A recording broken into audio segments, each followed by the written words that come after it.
आगे जान नीतू से पूछता है कि तुम यहाँ पर दोबारा जॉब करने क्यों आई, क्या वजह है। तो नीतू कहती है मैं यहाँ पर बस पैसों के लिए जॉब करने के लिए आई हूँ, तुम मुझे अच्छे पैसे दे रहे हो इसलिए मैं यहाँ पर जॉब कर रही हूँ, वरना कौन पागल होगा जो तुम्हारे जैसे इंसान के साथ काम करेगा जो अपने ही दोस्त की वाइफ के साथ इतना बुरा करता है और उसकी लाइफ बर्बाद कर देता है। तो जान को नीतू पर बहुत ही गुस्सा आता है और वो उसे चुप कराने के लिए जबरदस्ती किस कर लेता है और कहता है अगर आइंदा तुमने मुझे डांटा या मुझे कोसा तो मैं तुम्हें इसी तरह सजा दूंगा। तो नीतू जान की ऐसी हरकत से बहुत ही गुस्से में आ जाती है और बिना कुछ कहे वहाँ से चली जाती है और ऑफिस में जाकर खूब रोती है कि आखिरकार जान उसके साथ ऐसा बिहेव क्यों करता है। उसके बाद वो परिचात के कैफे चली जाती है खुद को शांत करने के लिए। तो परिचात नीतू को इस तरह देखती है तो वो उससे पूछती है कि क्या हुआ, क्या जान ने उसके साथ कुछ किया। तो नीतू उसे जान की हरकतों के बारे में कुछ भी नहीं बताती बल्कि उसे ये बताती है कि उसके बॉयफ्रेंड ने उसे चीट किया, उसके होते हुए उसने किसी और लड़की के साथ रिश्ता बनाया। तो परिचात जैसे ये सुनती है वो तो पूरी तरह शॉक्ड हो जाती है, पर उसे एक तरह की खुशी भी होती है कि अब उसके भाई की लाइन क्लियर हो गई है और उसका भाई अब आसानी से नीतू को पटा सकता है। आगे परिचात नीतू को समझा बुझाकर उसके घर छोड़ती है। तो जान जब नीतू को परिचात के साथ देखता है तो जान को लगता है कि नीतू तोंग से ही मिलने के लिए गई होगी, इसलिए वो इस बात पर भी नीतू से लड़ाई करता है और कहता है आखिरकार उस टोंग में ऐसा क्या है जो तुम उसकी तरफ खींची चली जाती हो, क्या तुम्हें मैं नहीं दिखाई देता। तो नीतू कहती है टोंग तुमसे लाख गुना बेहतर है, उसे औरतों की इज्जत करनी आती है, वो प्यार से बात करता है, वो तुम्हारी तरह नहीं है जो लोगों के साथ जबरदस्ती करके अपनी बात मनवाता हो। और यहाँ पर नीतू फिर से जान को बुरा भला कहने लगती है तो जान को फिर से गुस्सा आ जाता है और वो नीतू का मुंह बंद करवाने के लिए उसे सजा के तौर पर जबरदस्ती किस कर लेता है और उसे कहता है अगर आइंदा से फिर से तुमने मेरे बारे में कोई भी बकवास की या मुझे डांटा तो हमारा मामला किस पर ही खत्म होगा। इधर आंटी सेंग उन दोनों को ये सब करते हुए देख लेती है और वो पूरी तरह शॉक्ड हो जाती है। तो नीतू जान के ऐसे बिहेवियर को देखकर तो पूरी तरह शॉक्ड हो जाती है और बिना कुछ कहे वहाँ से चली जाती है। एक्चुअली जान को एंगर मैनेजमेंट इशू होती है, जब भी वो उसके अंदर का जानवर जाग जाता है और वो इसी चक्कर में नीतू को हर्ट कर देता है। आगे आंटी सेंग जान की मॉम को कॉल करती है और वो यहाँ के बारे में सब कुछ उन्हें बता देती है। तो जान की मॉम ये सब सुनकर पूरी तरह शॉक्ड हो जाती है क्योंकि आंटी सेंग जान की मॉम को ये कहती है कि नीतू एक नंबर की गोल्ड डिगर है और वो पैसों के लिए जान के पीछे पड़ी हुई है। तो ये बात जानकर जान की मॉम को बहुत ही गुस्सा आता है क्योंकि वो अपने बेटे का इस्तेमाल होते हुए नहीं देख सकती। इधर नीतू जान के बिहेवियर को याद करके बहुत ही परेशान होती है कि आखिरकार जान उसके साथ ऐसा बिहेव क्यों करता है और वो जान के इसी बिहेवियर से उससे और नफरत करने लगती है। दूसरी तरफ जान नीतू के बारे में सोच सोच कर बहुत ही स्माइल कर रहा होता है क्योंकि वो नीतू से प्यार करता है और वो नीतू को किसी और के साथ नहीं देख सकता, लेकिन उसे नीतू के करीब जाकर बहुत अच्छा लगता है जिस वजह से वो ऐसी हरकत करता है। आगे जान की मॉम मीना के साथ जान के घर आ जाती है क्योंकि उन्हें लगता है कि अगर अभी उन्होंने मीना और जान का पैचअप नहीं करवाया और उन दोनों को नहीं मिलवाया तो नीतू उनके बेटे को बर्बाद कर देगी और उसकी सारी प्रॉपर्टी हथिया लेगी। आगे जान की मॉम नीतू से मिलती है और वो नीतू से इनडायरेक्टली वे में घुमा फिरा कर उसे कहती है कि वो उसके बेटे से दूर रहे क्योंकि वो इस टाइप की लड़कियों को अपने बेटे के करीब जाते हुए नहीं देख सकती। तो नीतू को जान की मॉम की बातें उतनी समझ में नहीं आती क्योंकि वो इतना घुमा फिरा कर कहती है, लेकिन बाद में उसे पता चलता है कि जान की मॉम को उसके खिलाफ से गलतफहमी हो गई है कि वो एक गोल्ड डिगर है और वो सिर्फ पैसों के लिए उसके बेटे के पीछे पड़ी है, इसलिए जान की मॉम उससे इस तरह बात कर रही थी। तो नीतू ये सब सुनकर तो पूरी तरह हैरान हो जाती है। आगे जान की मॉम अपने बेटे और मीना को एक साथ करने की कोशिश करती है और उन दोनों को एक साथ टाइम स्पेंड करने को कहती है, पर जान को मीना में जरा सा भी इंटरेस्ट नहीं होता और वो मीना के साथ टाइम स्पेंड करने के लिए मना कर देता है, पर उसकी मॉम उसकी एक बात भी नहीं सुनती और उसके साथ सेट करने की कोशिश करती रहती है। आगे परिचात अपने भाई को बताती है कि नीतू का ब्रेकअप हो गया है, तो टोंग जैसे ये बात सुनता है उसके खुशी का तो कोई ठिकाना ही नहीं रहता क्योंकि अब नीतू सिंगल हो गई होती है और उसके पास मौका होता है नीतू को पटाने का। दूसरी तरफ पैट शान की जिम्मेदारी लेने से मना कर देता है क्योंकि वो अभी भी नीतू से प्यार करता है। तो शान को बहुत ही गुस्सा आता है क्योंकि उसने पैट को पाने के लिए क्या कुछ नहीं किया, लेकिन पैट अभी भी नीतू के प्यार में पागल हुआ बैठा होता है और वो शान से रिक्वेस्ट भी करता है कि वो नीतू से एक बार उसकी बात करवा दे। तो शान ये सब सुनकर पूरी तरह डर जाती है क्योंकि अगर पैट ने नीतू से बात कर ली तो उसका सारा काला चिट्ठा बाहर आ जाएगा, लेकिन शान बहुत ही समझदारी से उन दोनों को एक दूसरे से बात करवाती है। तो नीतू शान के मुताबिक ही पैट को उसकी बातों का जवाब देती है और उससे ब्रेकअप कर लेती है। तो पैट ये सब जानकर पूरी तरह शॉक्ड हो जाता है कि नीतू इतनी छोटी सी बात पर उससे ब्रेकअप कैसे कर सकती है, क्योंकि उसे पता ही नहीं होता कि शान ने नीतू के दिमाग में उसके खिलाफ ऐसी ऐसी बातें भरी होती है जिस वजह से नीतू उससे ब्रेकअप कर रही होती है। आगे जान की मॉम टोंग को बुलवाकर नीतू को अपने घर से बाहर निकाल देती है और उसे टोंग के साथ भेज देती है ताकि ये दोनों एक दूसरे से दूर रहे और नीतू उसके बेटे का फायदा ना उठा सके। जब जान को इस बारे में पता चलती है कि उसकी मॉम ने नीतू को टोंग के साथ भेज दिया, ये बात जानकर तो जान को मिर्गी का दौरा ही पड़ जाता है और वो सीधा टोंग के अपार्टमेंट जाता है और उन दोनों को लॉक करके नीतू को कहता है तुम्हारी हिम्मत कैसे हुई यहाँ पर आने की, चुपचाप मेरे साथ घर वापस चलो। पर नीतू जाने से मना कर देती है। तो जान कहता है अगर तुम मेरे साथ घर वापस नहीं चली तो मैं सबके सामने तुम्हें किस कर लूंगा और सबको बता भी दूंगा कि हमने पहले भी किस किया है। क्या तुम ये चाहती हो कि इन सबको भी हमारे बारे में पता चल जाए? तो नीतू जान की धमकी से पूरी तरह डर जाती है और वो जान के साथ वहाँ से निकल जाती है। आगे जान नीतू को इस वजह से खूब डांटता है। तो नीतू कहती है मैं तुम्हारे ऑफिस में काम करती हूँ और मेरा ऑफिस आवर 8 बजे से 6 बजे तक का है। उसके बाद मैं क्या करती हूँ इससे तुम्हारा कोई भी लेना देना नहीं होना चाहिए और तुम इस तरह मुझे अपने ऑफिस से बाहर भी नहीं निकाल सकती क्योंकि तुमने कॉन्ट्रैक्ट साइन किया है। तो जान कहता अगर ऐसी बात है तो ठीक है, मैं तुम्हें और पैसे दूंगा मेरे घर के सारे काम करने के लिए। अगर तुम मेरे घर के सारे काम करोगी तो मैं तुम्हें और पैसे दूंगा, लेकिन तुम्हें मेरे घर में ही रहना होगा। तो नीतू कहती है ठीक है, अगर तुम मुझे इतने सारे पैसे दे रहे हो तो मैं तुम्हारे घर में ही रहूंगी, लेकिन तुम्हें इसका भी एक कॉन्ट्रैक्ट बनाना होगा, क्या पता तुम बाद में मुकर जाओ। तो जान नीतू की ऐसी बातें सुनकर तो पूरी तरह हैरान हो जाता है और वो नीतू के साथ फिर से कॉन्ट्रैक्ट पेपर साइन कर लेता है। आगे जान नीतू को घर लेकर आता है और सबको बताता है कि नीतू यहीं पर रहेगी, वो ऑफिस के बाद घर का सारा काम करेगी। और जान ये कहकर वहाँ से चला जाता है। तो जान की मॉम को नीतू पर बहुत ही गुस्सा आता है। आगे जान नीतू को पैसे देता है और कहता है अगर फ्यूचर में तुम्हें कभी और पैसों की जरूरत पड़े तो तुम मुझसे मांग सकती हो। तो नीतू ये सब सुनकर तो पूरी तरह शॉक्ड हो जाती है कि ये कड़वा करेला इतना मीठा कब से हो गया, और वो इस बात पर भी जान से बहस करने लगती है। तो जान को बहुत ही गुस्सा आ जाता है और वो कहता है तुम मुझे फिर से डांट रही हो, क्या तुम चाहती हो मैं तुम्हें फिर से किस करूँ? तो नीतू कहती है ये सब करने के बारे में सोचना भी मत, और नीतू ये कहकर वहाँ से भाग जाती है। अगले दिन जान और नीतू काम पर जा रहे होते हैं। तो जान की मॉम मीना को भी उन दोनों के साथ शॉपिंग पर भेज देती है ताकि जान मीना के साथ टाइम स्पेंड कर सके और ये दोनों एक दूसरे को जाने और उसके बाद वो इन दोनों की शादी करवा दे। तो जान को बिल्कुल भी मीना को ले जाने का मन नहीं होता, पर उसकी मॉम जबरदस्ती उसे भेज देती है। आगे वो लोग शॉपिंग करने के लिए जाते हैं। तो मीना एक मौका भी नहीं छोड़ती जान को इम्प्रेस करने का। तो जान का जरा सा भी फोकस नहीं होता मीना पर, बल्कि उसका सारा फोकस नीतू पर ही होता है कि तभी वहाँ पर उसके प्यार का दुश्मन तोंग भी आ जाता है और वो नीतू के साथ टाइम स्पेंड करने लगता है। ये सब देखकर तो जान को मिर्गी का दौरा पड़ जाता है और वो नीतू को उससे दूर करने की कोशिश करता है, पर नीतू उसकी एक बात भी नहीं सुनती और तोंग के साथ शॉपिंग करने के लिए चली जाती है। आगे उन लोगों की शॉपिंग खत्म हो जाती है। तो जान नीतू को अपने साथ घर जाने को कहता है, पर नीतू जाने से मना कर देती है क्योंकि वो तोंग के साथ उसके घर पर केक बनाने के लिए जा रही होती है और वो ये कहकर वहाँ से चली जाती है। तो जान को बहुत ही गुस्सा आता है और वो गुस्से से घर चला जाता है। इधर मीना अपनी मॉम को बताती है कि चाहे वो कुछ भी कर ले पर जान उसके चंगुल में फंसी नहीं रहा, वो हमेशा उससे कटा कटा रहता है। तो उसकी मॉम उसे समझाती है कि चाहे वो कुछ भी करे पर जान को अपने प्यार के जाल में फंसाए, क्योंकि अगर वो इस समय कामयाब नहीं हुई तो वो लोग सड़क पर आ जाएंगे और उनके पास दर दर भटकने के अलावा कोई भी चारा नहीं बचेगा। तो मीना कहती है मॉम आप टेंशन मत लीजिए, मैं किसी भी कीमत पर जान को अपना बना कर रहूंगी। इधर नीतू तोंग के साथ मिलकर केक बनाती है और उसके बाद वो लोग घर वापस आते हैं। तो जान की मॉम तोंग को घर के अंदर आने को कहती है, पर जान को बिल्कुल भी अच्छा नहीं लगता कि तोंग वहाँ पर रुके और उसके घर के अंदर आए, पर तोंग आंटी की बात नहीं टालता और वो जान के घर के अंदर चला जाता है। आगे मीना जान को पटाने की कोशिश करती है, पर जान को मीना की एक भी बात में कोई भी इंटरेस्ट नहीं होता और वो सारी बकवासों को एक कान से सुनकर दूसरे कान से निकाल देता है। इधर परिचात और नीतू उन दोनों को देखकर गॉसिप कर रहे होते हैं। तो परिचात कहती है मीना को देखकर लगता है कि ये बहुत ही अच्छी लड़की है और सती सावित्री है। तो नीतू से बताती है कि ये जैसे अपने आप को दिखा रही है ना, वो इस टाइप की लड़की नहीं है, बल्कि एक नंबर की चालबाज है और डबल फेस रखती है। और वो दोनों मीना के बारे में गॉसिप करके खूब हंसते हैं। दूसरी तरफ जान की मॉम तोंग को समझाती है कि वो जान से फिर से दोस्ती कर ले, वो बचपन से एक दूसरे के दोस्त है और वो हमेशा सुख दुख में एक दूसरे के साथ रहा करते थे। तो अभी भी वो फिर से अपने एक रिश्ते को मौका दे और वो दोनों फिर से दोस्त बन जाए। पर तोंग आंटी को समझाता है कि अब उन दोनों के बीच पहले वाला रिश्ता होना नामुमकिन है, क्योंकि जान ने जो उसके साथ किया है वो कभी भी नहीं भूल पाएगा। तो जान की मॉम तोंग को समझाने की कोशिश करती है कि उसने सिरी के साथ कुछ भी नहीं बल्कि उसे फंसाया जा रहा है, पर तोंग जान की मॉम की एक बात भी नहीं सुनता क्योंकि उसे भी लगता है कि जान ने सिरी के साथ गलत किया है और उसे धोखा दिया है। आगे जान की मॉम मीना और जान को एक साथ रखने के लिए उसे रिजॉर्ट लेकर जाती है और वहाँ जाकर उन दोनों को एक दूसरे के साथ टाइम स्पेंड करने को कहती है, पर जान यहाँ पर भी अपना एक ट्रिक लगा लेता है और वो नीतू को काम के बहाने से रिजॉर्ट बुलवा लेता है और उसके साथ टाइम स्पेंड करता है। तो जान की मॉम को ये सब देखकर बहुत ही गुस्सा आता है क्योंकि उनका ये भी प्लान फेल हो गया होता है, लेकिन वो हार नहीं मानती और वो तोंग को भी वहाँ पर बुला लेती है। आगे सारे लोग मिलकर साथ में डिनर करते हैं। तो जान को बिल्कुल भी नहीं अच्छा लगता है कि नीतू तोंग के साथ घुले मिले या उसके साथ टाइम स्पेंड करे, क्योंकि जब भी वो उन दोनों को एक साथ देखता है तो उसे बहुत ही जलन होती है और वो इसी जलन के मारे नीतू के साथ फिर से मिसबिहेव कर देता है और कहता है तुम्हें बहुत ही जल्दी है उस तोंग के साथ रिश्ता बनाने का, इसलिए तो तुम उसके साथ चिपकी रहती हो। आखिरकार उसमें ऐसा क्या है जो तुम उसे छोड़ ही नहीं पाती? तो नीतू कहती है वो तुमसे लाख गुना अच्छा है, वो तुम्हारी तरह घटिया इंसान नहीं है। और यहाँ पर नीतू फिर से जान की इंसल्ट करने लगती है और उसे बुरा भला कहने लगती है। तो जान को गुस्सा आ जाता है और वो फिर से उसे जबरदस्ती किस कर लेता है और ये सब मीना देख लेती है। तो उसे बहुत ही गुस्सा आता है उन दोनों को एक साथ देखकर। आगे मीना जान को सेड्यूस करने की कोशिश करती है पर जान उस पर घासी नहीं डालता और उसे उसी की हाल पर छोड़कर वहां से चला जाता है। उसके बाद वो नीतू के रूम में जाता है ताकि वो उससे बात कर सके। तो नीतू उससे बात नहीं करती और मुंह फुलाकर बैठी हुई होती है। तो जान कहता है मुझे माफ कर दो, मुझे तुम्हारे साथ वो नहीं करना चाहिए। तो नीतू कहती है आखिरकार तुमने मुझे समझ क्या रखा है, जब तुम्हारा मन करता है तुम मुझे किस कर लेते हो, मुझे बेइज्जत करते हो, आखिरकार तुम्हारी नजरों में मेरी कोई भी कीमत नहीं है ना। तो जान कहता है तुम ऐसी बातें क्यों कर रही हो, तुम मेरे लिए बहुत ही मायने रखती हो, मैं चाहकर भी तुम्हें हर्ट नहीं करना चाहता लेकिन फिर भी। पर नीतू उसकी एक बात भी नहीं सुनती और जान सैड होकर वहाँ से चला जाता है। आगे मीना जान और नीतू की उस किस के बारे में जान की मॉम को जाकर बता देती है और उसके कान में नीतू के खिलाफ जहर भरती है कि नीतू उसके बेटे को सेड्यूस करने की कोशिश कर रही है ताकि वो उसकी प्रॉपर्टी को हथिया सके। तो जान की मॉम को नीतू पर बहुत ही गुस्सा आता है और वो सीधा नीतू के पास जाती है और उसे बुरा भला कहने लगती है और कहती है तुम यहाँ पर काम करने के लिए आई हो तो अपने काम से ही मतलब रखो। आखिरकार तो मुझे ये बात समझ में नहीं आ रही कि कोई भी बॉस इतने छोटे से काम के लिए इतने पैसे कैसे दे सकता है। मुझे तो लगता है कि तुम यहाँ पर काम के साथ साथ कुछ और भी कर रही हो। क्या तुम्हारे पेरेंट्स को पता है कि तुम यहाँ पर क्या कारनामे कर रही हो? अगर तुम्हारे पेरेंट्स को तुम्हारे इन कारनामों के बारे में पता चल गया तो तुम्हें पता है उन पर क्या बीतेगी। तो नीतू ये सब सुनकर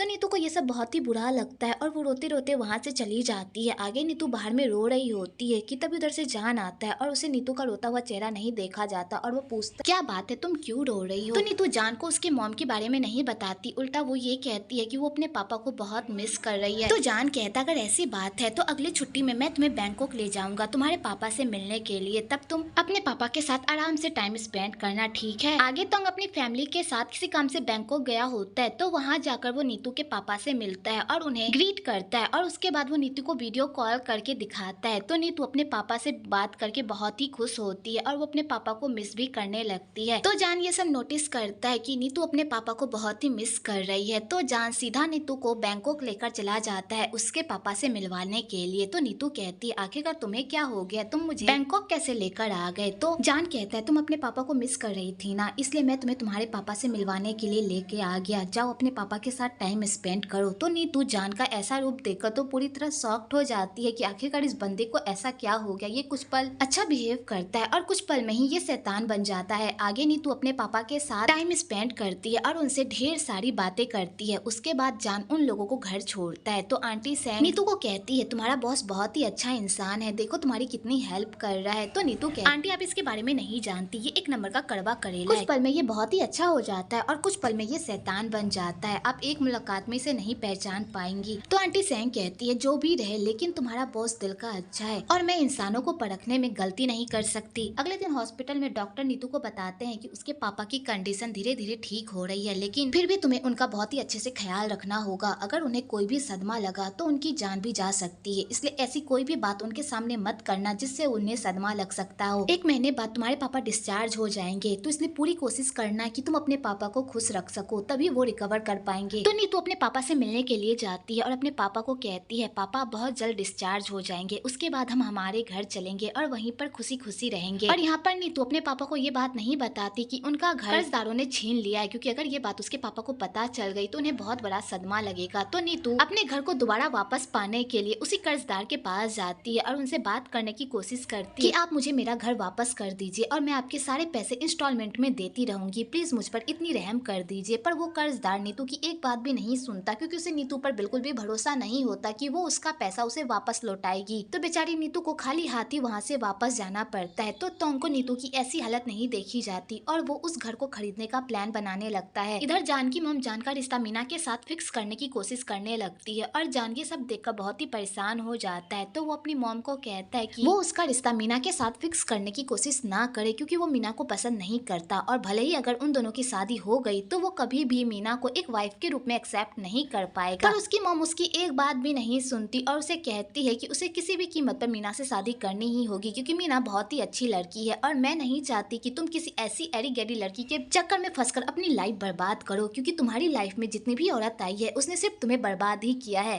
और मैं अब और रिस्क नहीं ले सकती। इधर नीतू बहुत ही परेशान रहती है क्योंकि उससे घर का इंतजाम नहीं हो रहा होता है, जिस वजह से उसकी तबीयत भी खराब हो जाती है। आगे जान जब हॉस्पिटल आता है और नीतू को ऐसे हालत में देखता है तो उसे बहुत ही बुरा लगता है है और वो नीतू के पास बैठकर उसकी पहरेदारी करने लगता है कि तभी उधर से आंटी आती है और वो जान को बताती है कि नीतू बहुत ही परेशान है, वो घर का इंतजाम करने की कोशिश कर रही है पर वो कर्जदार हमें घर वापस करने के लिए तैयार ही नहीं है। तो जान को ये सब बात सुनकर बहुत ही बुरा लगता है। आगे जान नीतू को इस बात पर भी डांटता है कि उसने अपने पापा से झूठ क्यों बोला, वो अपने पापा को सच्चाई क्यों नहीं बता देती कि अब उनका घर अब उनका नहीं रहा, क्योंकि अगर वो इसी तरह झूठ बोलती रही तो बाद में उसके पापा को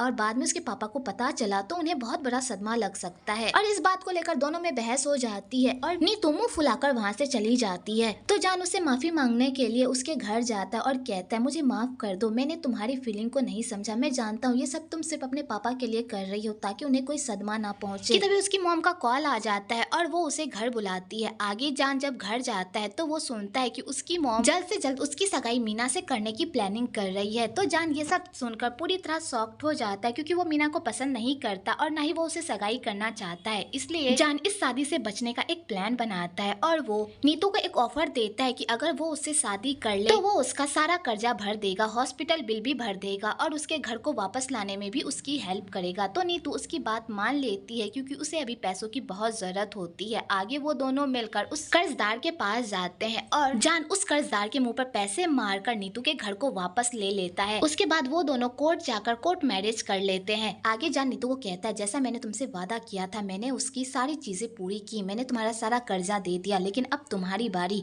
अब तुम्हें पूरे समाज के सामने एक अच्छी वाइफ होने की एक्टिंग करनी होगी और सबको ये दिखाना होगा कि तुम मुझसे बहुत प्यार करती हो, क्योंकि जब तक मेरी मॉम को ये यकीन नहीं हो जाता कि हम दोनों एक दूसरे से बहुत प्यार करते हैं तब तक मेरी मॉम मेरा रिश्ता करना बंद नहीं करेगी। तो नीतू कहती है ठीक है, मैंने जैसा तुमसे वादा किया है मैं पूरी कोशिश करूंगी उस पर उतरने की। इधर टोंग को जब पता चलता है कि नीतू और जान ने शादी कर ली है, ये बात जानकर तो उसे बहुत बड़ा सदमा ही लग जाता है। आगे जान नीतू को घर लेकर जाता है और अपनी मॉम को बताता है कि उन दोनों ने शादी कर ली है। तो उसकी मॉम ये सब सुनकर तो पूरी तरह शॉक्ड हो जाती है और वो अपने बेटे के इस रिश्ते को एक्सेप्ट करने से मना कर देती है क्योंकि उन्हें लगता है कि नीतू ने उनके बेटे से शादी सिर्फ पैसों के लिए की है। तभी वहाँ पर टोंग भी आ जाता है और वो भी जान पर इल्जाम लगाने लगता है कि उसने नीतू से जबरदस्ती शादी की, वो भी पैसे के दम पर, नीतू उससे प्यार व्यार नहीं करती। तो जान की मॉम ये सब सुनकर तो और शॉक्ड हो जाती है और वो कहती है ये क्या कह रहा है तुम, क्या ये बात सच है? तो जान कहता है नहीं मॉम ऐसा नहीं है, हम दोनों सच में एक दूसरे से प्यार करते हैं। तो नीतू भी यहाँ पर सबके सामने यही कहती है कि हम दोनों एक दूसरे से प्यार करते हैं इसलिए हमने ये शादी की है। तो टोंग ये सब सुनकर तो पूरी तरह टूट जाता है और जान नीतू को वहाँ से लेकर चला जाता है। आगे वो लोग हॉस्पिटल जाते हैं तो जान नीतू के पापा को अपनी शादी के बारे में बताने के लिए जाता है पर नीतू मना कर देती है और कहती है इस शादी के बारे में मेरे पापा को नहीं पता चलना चाहिए, अगर तुमने इस बारे में बताया तो हमारा कॉन्ट्रैक्ट यहीं पर खत्म हो जाएगा। तो जान कहता है ठीक है जैसा तुम चाहो। आगे नीतू आंटी को अपनी शादी के बारे में बता देती है और वो ये भी बताती है कि मैंने ये शादी सिर्फ पैसों के लिए की है और जान ने ये शादी अपनी माँ के लाए हुए रिश्ते से बचने के लिए की है। तो आंटी सेंग ये बात सुनकर पूरी तरह शॉक्ड हो जाती है और वो कहती है तुम दोनों ये शादी कब तक निभाने वाले हो? तो जान कहता है मैं ये शादी पूरी जिंदगी निभा सकता हूँ अगर नीतू चाहे। तो नीतू कहती है तुम्हारे सपने में जैसे ही मेरा काम खत्म हो जाएगा और तुम्हारी मॉम तुम्हारा रिश्ता देखना बंद कर देगी तभी हमारी ये शादी खत्म हो जाएगी। तो आंटी सेंग उन दोनों की लड़ाई को देखकर समझ जाती है कि ये दोनों अभी तो एक दूसरे से लड़ रहे हैं लेकिन बाद में ये दोनों एक दूसरे के साथ ही होंगे क्योंकि जान नीतू से बहुत प्यार करता है और वो किसी भी कीमत पर नीतू को कभी भी चोट नहीं पहुंचाएगा और ना ही उसे कभी किसी भी तकलीफ का सामना करने देगा। इसलिए आंटी उन दोनों को शादी का आशीर्वाद भी देती है।